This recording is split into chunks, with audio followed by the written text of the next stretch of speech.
Elder Fiction. Today we are gonna see, what if Naruto the Master of Seals? A short movie. If you end up liking this video, please consider subscribe, so without further ado, let's get into the video. The day after Naruto learned of his demonic tenant from the traitor Mizuki, he stood in front of the cracked mirror in his apartment just as the light began to filter through the window. His eyes were fixed on the seal on his stomach. With a bit of work, he could make the thing visible. His life had been ruined by such a simple thing. Anything that had this sort of power, flashy or not, Naruto had to understand. If such a flimsy series of symbols could withstand the power of a demon, then what else could it do? That afternoon, after meeting Hatake Kakashi and the other members of Team 7, Naruto found himself in a dusty corner of the academy library, where a single shelf held books on the art of sealing. This action would create a very different life for Uzumaki Naruto. The only book that had been read in 5 years was the one on sealing scrolls used for storage applications. Everyone seemed to look at that one. How to seal food, how to seal a tent or clothing or even weapons inside a flimsy piece of paper. It would suck to be on a long-term mission without access to healthy food, for instance, so most of the smarter genin learned to perform these basic seals. The other books, by and large, were historical tomes. There were no volumes that explicitly said how to perform seals, save for the basic ones in the storage book. But they told plenty of stories of famous seal masters. The seal master who first thought to trap a demon inside a child. The seal master guild that did the work to bridge the different dimensions and who brought back some of the first summoning contracts after defeating some of the more minor demon clans. The seal masters who developed the stasis spell so that severely wounded shinobi could be saved by expert healers well after the battle ended. Why did this practice fall out of use, Naruto wondered, and the seal masters who used pre-written seals, rather than swords and jutsus, in elite battles. The more Naruto read of these boring historical volumes, the more he wondered at the power described here. If Iruka-sensei had even told a third of these stories, Academy would have been incredible. Power didn't come through cool moves and tricks, it came from mastery. And a master of seals could defeat demons, move between dimensions, and even cheat death for a short while. It was a power he needed to cultivate. But how? These books described great feats, but there was nothing here, save for the information on storage. How to become great. Naruto's near failures against Haku and the demon of the bloody mist had led him to increase the amount of effort he put into learning sealing. Finally, he had a bit of a breakthrough. He modified one type of storage seal and he was prepared with a half-dozen copies before he set foot inside the Chunin exams. He had developed a fair number of ordinary shinobi skills, but it would be his eventual mastery of sealing that would make him Kage level. He hoped not to have to tip his hand today. He wrote a test and passed a fake 10th question. Then he thought to use a seal against the creepy man who bit the Uchiha bastard, but he man-bound it away before Naruto pulled it out. Indeed, it was a month later before Naruto got to test his sealing abilities against a real, live opponent. The final round of the exhibition pitted him against Gaara. Given that Gaara had brutalized a number of people, Naruto already had his seals ready to use. First he wanted to see what Gaara could do, then he would test the seal. The fight went badly for Naruto. He managed to dodge and tried to get some attacks in. He felt the dirty taint of the QB attempting to loose itself and help Naruto. Instead, sensing he was deep in over his head, Naruto chose to invoke the seal. In a blink of an eye, the small piece of paper was out. Naruto spit on it, slapped it to the floor 10 feet in front of Gaara, and then flung himself away as quickly as he could. A half-second later, a large bubble encased the space where Gaara was and where Naruto had been. Gaara's attacks didn't stop. A hand made of sand attempted to smash through the barrier. The sand made it out, but all the chakra powering the sand was absorbed into the bubble. For the first time in his life, Gaara had a nervous expression on his face. His sand had failed him. And the bubble seemed to be shrinking. And it was getting harder to breathe. And then the bubble began to shrink at a furious pace, smaller and smaller, with even Gaara shrinking at the same rate. Within a few seconds he was invisible, and only the sealing scroll, perfectly dry, was still visible. Naruto re-emerged from his hiding spot and picked up and scroll. He tucked it away. That's when all hell broke loose inside the arena. It was 3 days after the attempted invasion of Konoha. And Naruto was running for his life. Old man Hokage had died, killed by that bastard Snake Sannin. Naruto had managed to defeat and capture inside seals several of the invaders, including an odd girl who played a flute. The 7 people, including Gaara, would not be able to escape until Naruto freed them, such was the power of an aspiring seal master. But then Jiraiya was overruled when he wished to fetch Tsunade to be the next Hokage.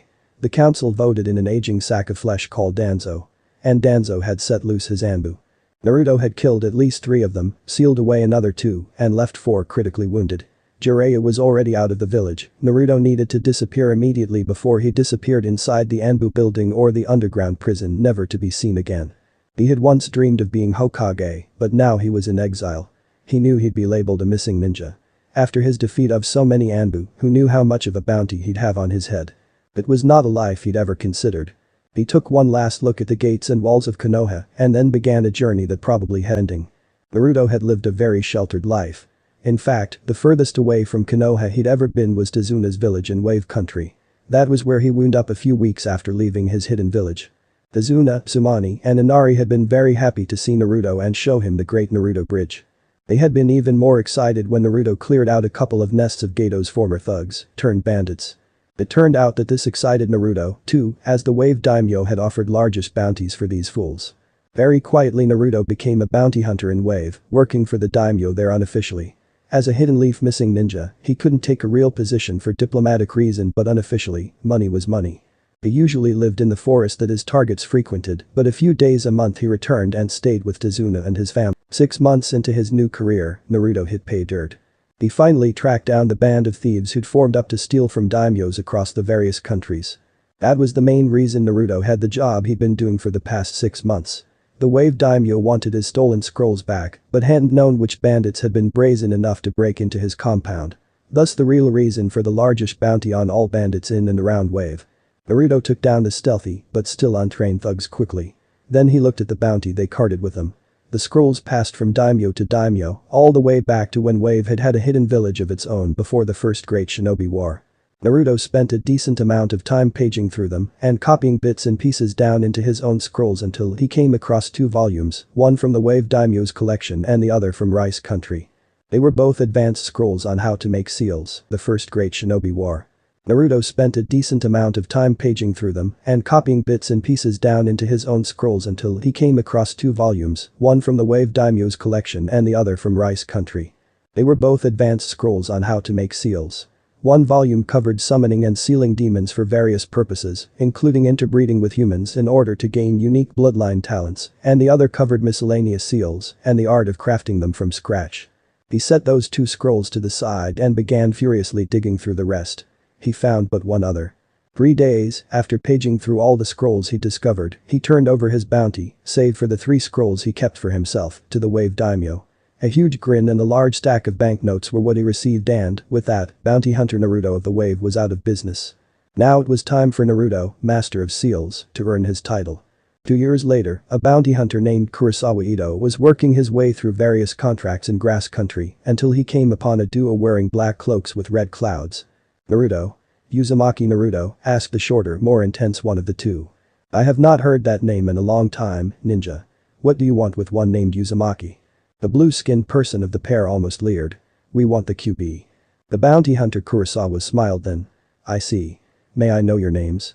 I am Uchiha Itachi and this is Kisame, we will be escorting you to your fate. Shall we spar first? The bounty hunter asked. Instead of responding, the blue-skinned man pulled a massive sword from his back and smiled. The battle was bloody. The bounty hunter held his own against 2 superior opponents for 5 minutes, but the duo were slowly but surely overpowering him. Then the bounty hunter once known as Uzumaki Naruto stepped up his game. He pulled 2 small pieces of paper from his pocket and jabbed them onto the chests of both his attackers. A moment later both men were on their knees as the excessive, almost fatal pain they felt disrupted their abilities to think or even stand upright. Naruto looked at the pair without any pity, only with an academic interest. He'd never tried this seal on opponents of this strength. He wondered if they would take hold or if he'd have to use one of his more standard defensive seals. He had come a long way in 3 years of working and studying seals, but his ideal of a perfect seal was still outside his grasp. His interpretation of a life seal, used on these powerful attackers, was merely a step in the evolution of a perfect technique. Naruto waited for the pain to subside from his next 2 experiments. Then he smiled as he began to talk. Count yourselves lucky. You're the first 2 powerful ninjas to test out my new sealing array.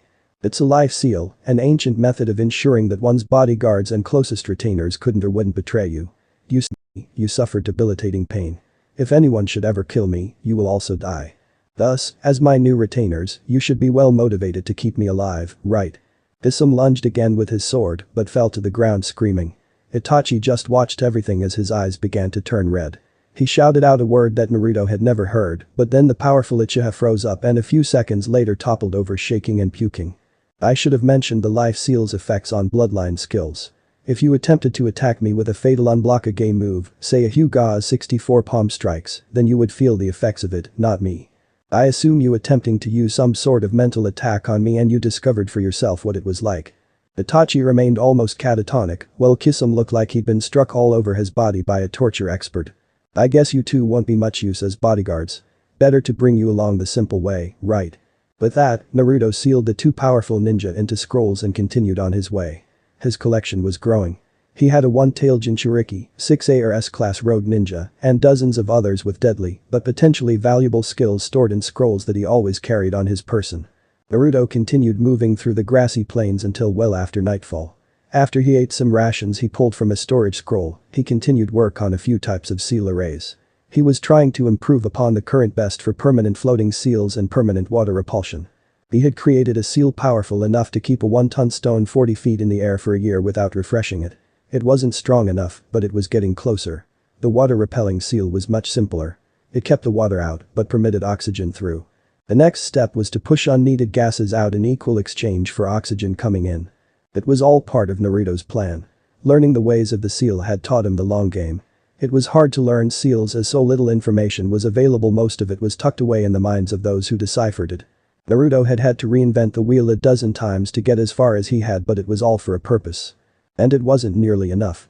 He could seal away his foes now, but before he revealed his plan to the world, he had to finish his masterwork, the array so powerful that no one save Naruto could ever be told of its existence. 5 years after his involuntary exile from Konoha, Uzumaki Naruto considered himself a master of seals. Just minutes earlier, he had completed and tested his masterwork, the multi-layered self-replicating seal. It had taken him that long. With a handful of scrolls he'd managed to locate. Information at the level he needed was scarce. Seal masters were, after all, masterful in hiding their more prominent talents. Their scrolls didn't go onto shelves where they were more easily stolen, they were sealed away where no one else could find them. Sharing was not a word most seal masters knew. This version of a seal was carved onto thin plates of steel and fused together to make a solid tiny disc. It had 113 layers and was the size of a child's fingernail. It had been intricate work and Naruto had enough notes on the process to produce a very thick series of scrolls, writings no one but him would ever read. The tiny disc was designed to copy itself inside the body of anyone who passed within 100 meters. Humans, demons, summons, it didn't matter. The original was steel, the copy would be composed of altered bodily cells, no ink, no foreign chakra, nothing to warn the target he had just come under the effects of a powerful seal. The genius part was that each copy of this original item would then replicate itself to anyone coming within 100 meters of anyone who possessed the seal. The seal would be present on the underside of its recipient heart, a place few would ever look. Like a powerful, long-latent virus, it would infect everyone in the elemental nations within a short period of time. Anyone or any being with the seal inside their body, a seal designed to dissipate after the person's death so as to never be discovered, was at Naruto's mercy. The seal was as complex as it was, not just because of its self-replicating qualities, but because of its effects on its target. Naruto could activate the seal remotely, at present up to 10 kilometers away. Level 1 dispelled any mind-altering tricks or concealments, like Genjutsu or, more specifically, a Henjutsu, that the target might have invoked. Level 2 sealed up a target's ability to use bloodline inheritances of any sort. Level 3 sealed up all external chakra usage, he or she would have chakra to survive, but not to do anything extraordinary. Level 4 knocked a target unconscious until the seal was released. Level 5 killed instantly by dispersing a target's total chakra into the air. Naruto began to spar with one of the men who worked with him, one of the very first to have the seal implanted within him. The two men sparred this day as they often did, but it was different. Naruto was much better and his opponent much worse as a result of the seal being at level 2. Naruto found it simple to fight and adjust the seal at the same time. He had developed, slowly and over time, sufficient mental acuity for the task. The man thought he had full use of his bloodline skills, namely additional speed and minor precognitive flashes, when he was working completely blind. For Naruto it was interesting to see how much of his colleagues' skills were his own. The answer, most. When the spar ended with Naruto victorious a few minutes later, Naruto activated the 4th level of the seal. His partner, already laid out on a training mat, drooped and only the rhythmic movement of his chest made it clear he was still alive. Barry moved through the underground complex he'd built in Wave and placed the original metal self-replicating seal into the most distant room from the training compound. It had to be 150 meters away. When he returned to his unconscious sparring partner, Harry pulled out a blood-sealed storage scroll and permitted a sound ninja capture in Konoha so many years ago to appear on the floor. In just a moment, Naruto could feel his connection to the seal now implanted inside this man. He was wounded quite heavily and had only survived because of the stasis provided by the seal, but now Naruto had a use for the man. He activated the 5th level of the seal and the room lit up as pure chakra rose above the man and dissipated. It was a beautiful sight, one Naruto hoped not to have to witness again. It proved his seal would replicate from target to target. The original metal seal wasn't required. And level 5 worked as anticipated. Naruto would send a letter tomorrow to the Wave Daimyo. He maintained a good relationship with the previous lord and an even better one with that man's sons, the current daimyo. Naruto had been refining the plan for 5 years and it would be perhaps 5 or 10 more until he could make it real.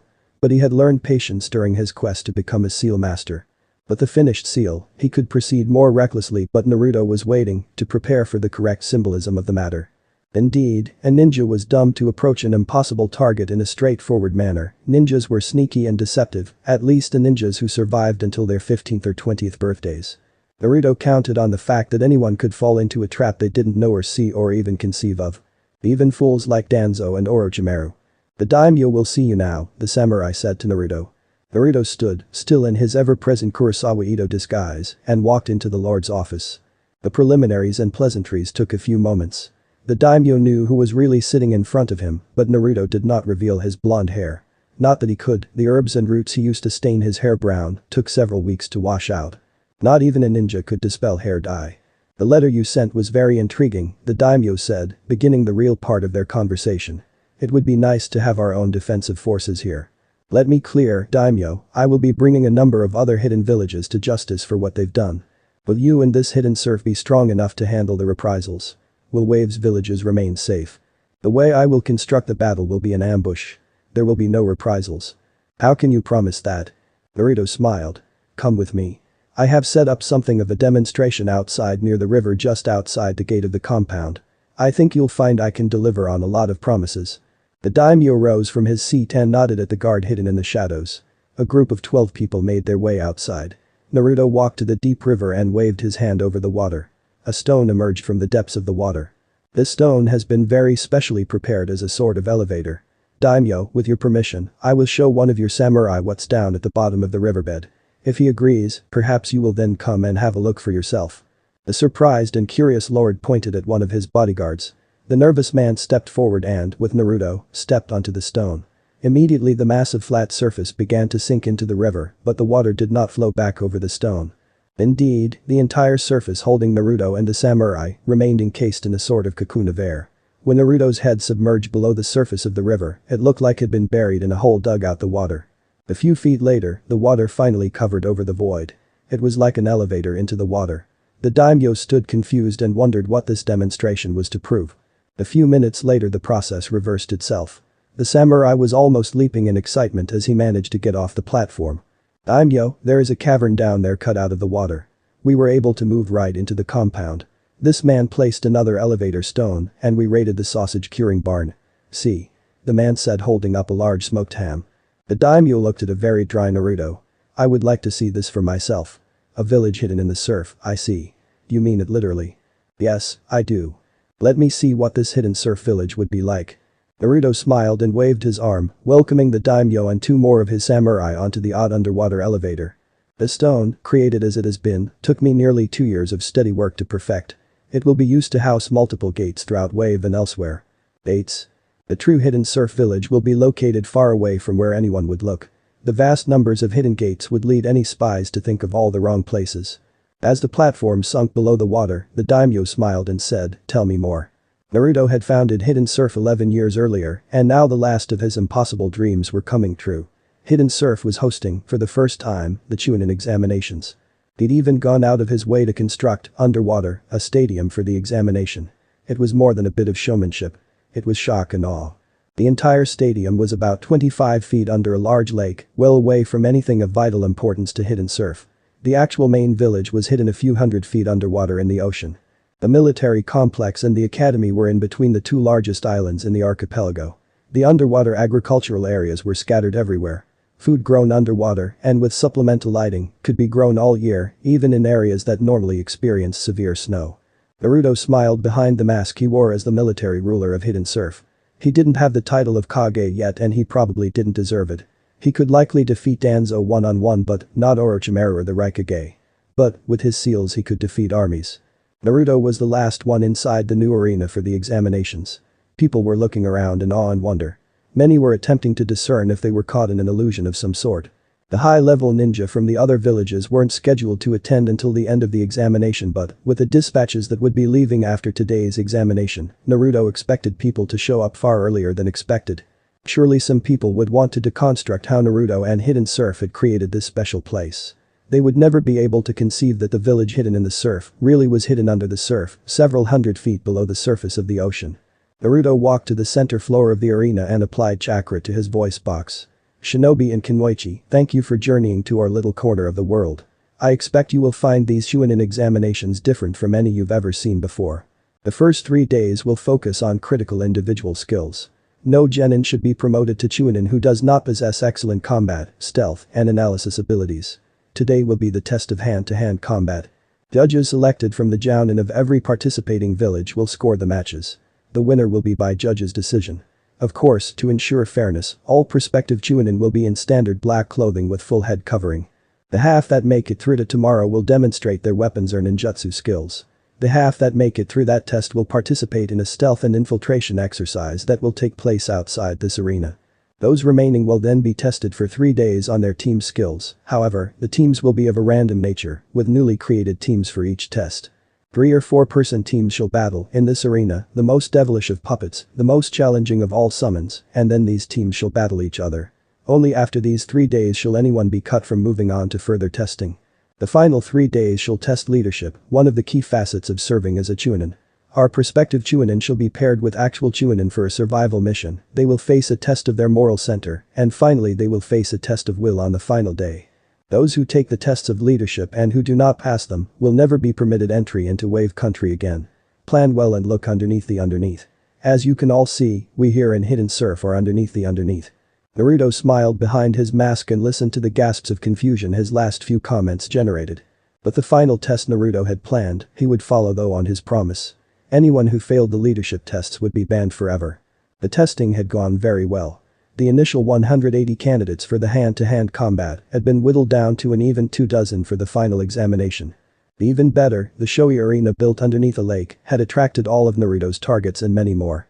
The leaders and command staff of Leaf, Sound, Sand, Rock, Grass, Cloud, and many others were all in attendance. He knew that 2 disguised members of the Akatsuki were also in the audience. Naruto walked to the bottom of the arena and performed yet another bit of showmanship. He raised his arms above his head just as he released a seal. A huge courtroom type of setting appeared. A moment later, everyone who would be part of this test of will fell unconscious.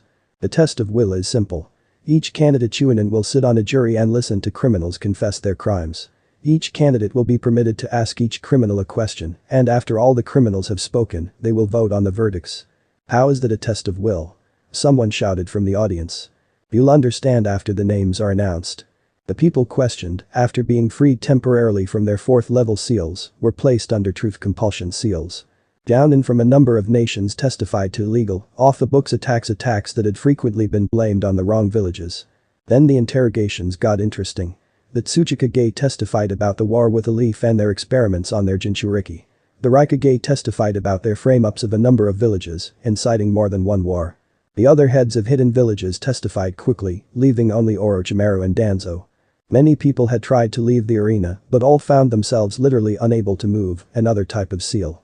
Eventually Naruto brought in Danzo for questioning. How did you become Godaime Hokage? I planned for 20 years. When Orochimaru told me of his plans, I agreed to assist. My loyal Anbu were given vacations or sent on missions out of country to protect them. I weakened the seals on the village walls and ensured that no genjutsu or henge-breaking seals were emplaced in the arena. How many ninja and citizens of Konoha did you kill without authorization? This was from one of the Leaf ninja aspiring to Chunin rank. More than 100. And of ninjas and citizens of other countries and hidden villages. This was from a genin out of Hidden Rain. More than 500. How many times did you order those loyal to you to kill the Leaf Jinchuriki, Uzumaki Naruto?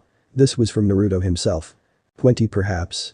How many capital offenses have you committed in your home village? Dozens, maybe 100. You said you killed more than 100 locals without authorization. Explain the discrepancy. This was from the scholar from Hidden Cloud. Anbu may kill a civilian without authorization, provided we can show how he or she was a danger, so my only capital offenses were killing ninja and academy students. List the names of all those you ordered killed. The interrogation lasted another 10 minutes before the Snake Sannin was ready for his interview. The young man, barely 20, surprised the immobilized audience when he was introduced as Orochimaru. Of course, the Snake Sannin had long ago disposed of his old body, now currently lived in a Sasuke suit. Naruto, hiding behind his mask as the ruler of Hidden Surf, began the questioning. The Snake Sannin was the only person who'd even attempted to resist the truth-telling seal. It made Naruto glad. The more one resisted, the more severe the pain one felt. Tell us, Snake Sannin, when you first took a resident of Hidden Leaf for an experiment. I say nothing. The partially immobilized leader of Sound then began leaking tears through eyes that weren't his. Tell us, Naruto commanded. I was 19. Were you still training under Sarutobi? Yes. The genin from Hidden Sound leaned forward. How many times before me did you try to implant the plant-growing bloodline into someone? You, Fugura, were the first success. I tried 38 times before. The genin slumped back into his seat. Another genin, this one from Rock, asked, how many did you kill to achieve your immortality technique? I never kept track. The weak matter not at all. These questions lasted most of an hour. Orochimaru was someone you spoke of when you wanted to scare your little boy who dreamed of being a ninja to convince him to be a better person and take up a job in the family bakery. You keep that up your body. The revelations or you wanted to scare your little boy who dreamed of being a ninja to convince him to be a better person and take up a job in the family bakery. You keep that up and Orochimaru will come and steal your body. The revelations Orochimaru was forced into making were worse than the rumors that circulated about him in ninja circles. Betraying his village, killing his fellow ninja to use their bodies in experiments, killing his sensei in an abortive attempt to destroy his one-time hidden village. Corrupting hundreds of Hidden Leaf and other ninjas as spies whose names were all out in the public and who would all shortly be dead, wiping out entire clans in his attempts at learning all possible techniques, stealing orphans, the list was seemingly never ending. After hours upon hours of disgusting testimony, the true test of will began. Naruto returned Orochimaru to a steel cage and turned to address the 24 jurists Chunin hopefuls. The test is simple. You are the court-martial. Each of these 24 has been accused of crimes against humanity, each has testified under truth compulsions. You will now take up your scrolls. At the top, you will write whether you believe these people, as a group, are innocent or guilty. If a majority votes them guilty, all will be publicly executed. You may not exempt anyone from your verdict, they must all be innocent or they must all be guilty. On the rest of the scroll, you must write a statement explaining and defending your decision. You have 20 minutes. But Orochimaru is our leader, one of the genin whined. You have your task. This is your test of will. Naruto stood while the terrified genin began to write. They should have known it would come to this. A courtroom, them sitting in the traditional jurist's box, testimony after testimony leading to some sort of test. It was a perfect event, Naruto thought. As Orochimaru had used Konoha's relaxed security at a Chunin examination to attack Hidden Leaf, Naruto now used another Chunin examination to launch attacks on these leaders, plus all of their villages. The small attack teams, each equipped with an artifact that would trigger the level 4 seals of everyone within a 1-kilometer radius. The seal would last for only 24 hours, but it was a brutally effective tactic. The teams rose up out of the tiny bases that had been hidden inside rivers, lakes, and oceans over the last decade. No one, save for Surf, knew they were there or that they were connected back to the Surf military headquarters via seal-driven portals. Even now, as these genin agonized over their final examinations, Hidden Rain, Hidden Cloud, and Hidden Waterfall had fallen to the tactical teams from Hidden Surf. Only Hidden Sand would take any time at all to conquer as it was so far from water sources in which to hide military bases. Naruto waited as the last wondered what his teams would find. They had been given lists, of course, of what to capture and retrieve, but perhaps there would hidden gems. Naruto knew that there were other Jinchuriki besides himself and the already captured Gaara. All known ones were listed, perhaps they would discover others being held in military bases. Naruto knew of a number of holders of summoning contracts, all of them were listed, too. Hidden Surf would be growing in strength and prestige shortly. Leading artisans in a number of fields would be growing in strength and prestige shortly. Leading artisans in a number of fields would be relocated with their families. Indeed, a new hidden complex was just about finished to house them all and provide them with the tools and workspaces that they would need. Finally, the known treasuries were to be raided, both village ones and those belonging to powerful clans. plus select figures from the families of the more worthless but wealthy daimyos, clans, and hidden villages were taken so as to be ransomed back to get at the money that all institutions hide well out of the obvious places. And, of course, scroll repositories were to be emptied. It wouldn't automatically give Surf all the forbidden techniques ever created, but it would be a good start. Naruto especially looked forward to any more scrolls on high-level sealing. In one single day, all debts were paid and the world reordered. Who knew what the future would hold? If the summons would rebel, if the artisans would demand to return to their dreary homes. If the other Jinchuriki were so insane they would need to be killed. There was one other military task. Naruto had ordered his most destructive teams into Hidden Sound with its odd military bases. All personnel there was to be removed, all bases were to be utterly destroyed. He would leave nothing of sound to reform, all of the ninja captured would be tried, and, likely, many would be sentenced to death, even though they were following the orders of a corrupt, debased leader. Naruto heard the chime of the timer and roused himself from his thoughts. He walked around and applied temporary truth-telling seals to all the remaining genin. Now, each of you will read aloud your verdicts and rationale. I and 6 others in the audience will judge your success in this test of will. Begin. Guilty. The Leaf Genin said, obviously not a fan of Danzo's term as Hokage. Guilty. The Sand Genin affirmed. Innocent. The Sound Genin tried to explain, defending Orochimaru as a great man and a brilliant sensei. Guilty. Guilty. Guilty. Innocent. The explanations carried on for half an hour. After that, Naruto and his 6 lieutenants quickly made their decisions. One person who had voted innocent with an acceptable reason was passed, as were 14 of the 15 people who voted guilty. The Chunin vests were awarded then, and then Naruto announced the beginning of a war pitting Surf against the other hidden villages. He explained that everyone in the audience would be treated as an honored guest for the duration of the war, but that no one was allowed to leave this place of safety. Finally, Naruto said, this trial you witnessed today was not done in front of a duly convened court-martial. It was a test. In the coming weeks and months, this place will be host to hundreds of similar trials featuring people from nearly every hidden village. They will be open to the public, and the public may submit questions to be read and answered. The first trials begin in 8 days. Orochimaru and his main conspirators. If you turn and go up the stairs, you will find a portal to take you to a hotel. Unfortunately, it's more a finely gilded prison than a hotel, so you will not be able to leave. Nobody ever discovered how Naruto was so strong. He only publicly fought every 5 years when he asked for all contenders for the title Wave Shadow to attempt to best him in physical combat. None of the assassins sent after him ever returned. None of the Akatsuki survived past an initial attack. None of the political games he was forced into playing ever got him killed, and none of the people close to him ever betrayed him. Still, people wondered why Naruto was so strong. But it was obvious. He had even announced it in the Chunin exams. The force of will and the mind devious enough to use it. Seals gave him power, true, but it was his will and determination that allowed him to use them. They were a powerful tool, even an ally. But he had to fight the wars. He, and he alone. He had wives and children. He took great joy in much that he did as the leader for 45 years of a hidden village when he lost to one of his sons in a public battle. He made sure every village in Wave had a good raiment stand, and he made sure his people were treated well. When he retired as military leader, he destroyed all the scrolls on high-level sealing he had accumulated. He, of course, never wrote down his technique used for creating the self-replicating seal that everyone possessed on the underside of their hearts. He did leave the weapons that could manipulate the seals, but Naruto kept the knowledge of how to do it directly. His armies would be able to use the 7 massive stanchions called Heart of Surf whenever they had major incursions to make. He retired with most of his wives to a smaller village on the 5th largest island in the archipelago. His children and grandchildren came to visit. He taught some of the local boys and girls ninja skills.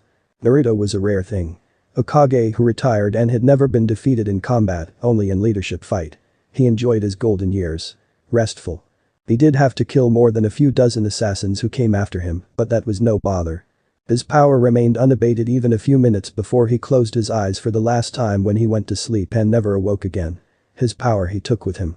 What he had done wasn't the power of the QB or anything magical, it was the ability to look at a known seal and to modify it, to design seals to do things never conceived of before. His power was will and imagination. The world was a poor place when Uzumaki Naruto died at the age of 84. The end. So how was this short movie? I hope you like it. And if you like it, share this short movie with your friends and like the video too. And don't forget to subscribe our channel for daily awesome fanfiction.